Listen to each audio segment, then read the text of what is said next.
প্রিয় শিক্ষার্থী বন্ধুরা, এখন আমরা সম্ভবত অধ্যায় থেকে আরেকটি অঙ্ক করব। 10 থেকে 30 পর্যন্ত স্বাভাবিক সংখ্যাগুলো থেকে যে কোনো একটিকে ইচ্ছে মতো নিলে সেই সংখ্যাটি মৌলিক অথবা 5-এর গুণিতক হওয়ার সম্ভাবনা নির্ণয় করো। সংখ্যাটি হতে হবে 10 থেকে 30-এর মধ্যে এবং হতে হবে কি মৌলিক সংখ্যা অথবা 5-এর গুণিতক। তাহলে আমরা জানি যে মনে করি 10 থেকে 30 পর্যন্ত যে মৌলিক সংখ্যাগুলো আছে এর মধ্যে এগুলোকে এ সেট দ্বারা প্রকাশ করে নিচ্ছি। এ ইকুয়াল টু আছে আমাদের 11, 13, 17, 19, 23, 29। এগুলো হচ্ছে 10 থেকে 30-এর মধ্যে মৌলিক সংখ্যা, আর কোনো মৌলিক সংখ্যা নেই। তাহলে নাম্বার অফ এ অর্থাৎ এ সেটের মধ্যে উপাদান কয়টা আছে? 1টি, 2টি, 3টি, 4টি, 5টি, 6টি, অর্থাৎ মোট 6টি।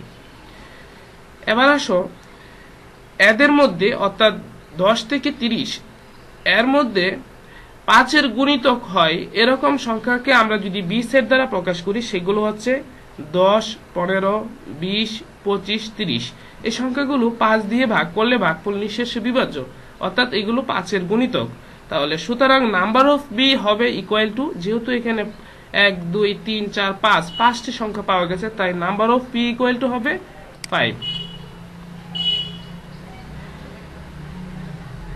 এবং 10 থেকে 30 পর্যন্ত মোট সংখ্যার পরিমাণ হচ্ছে, যদি নাম্বার অফ এস দ্বারা প্রকাশ করা হয় তাহলে টোটালি 10 সহ 30 পর্যন্ত হচ্ছে মোট 21টি সংখ্যা।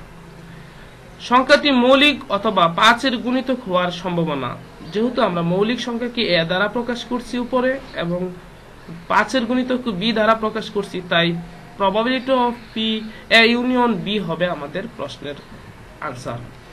তো বিচ্ছিন্ন ঘটনার ক্ষেত্রে আমরা জানি, যেহেতু এই ক্ষেত্রে ঘটনাটি বিচ্ছিন্ন, যেহেতু এ সেটের যে উপাদানগুলো আছে তার সাথে বি সেটের উপাদানগুলোর কোনোটি মিল নেই, তাহলে ঘটনাটি হচ্ছে বিচ্ছিন্ন ঘটনা। এই ক্ষেত্রে আমরা সূত্র জানি যে probability of A union B equal to probability of A plus probability of B. এখন আমরা জানি যে probability of A equal to number of A divided by number of S, অর্থাৎ আনুকূল্য ঘটনার সংখ্যা ভাগ হচ্ছে মোট ঘটনার সংখ্যা, এবং probability of B equal to হবে number of B divided by number of S.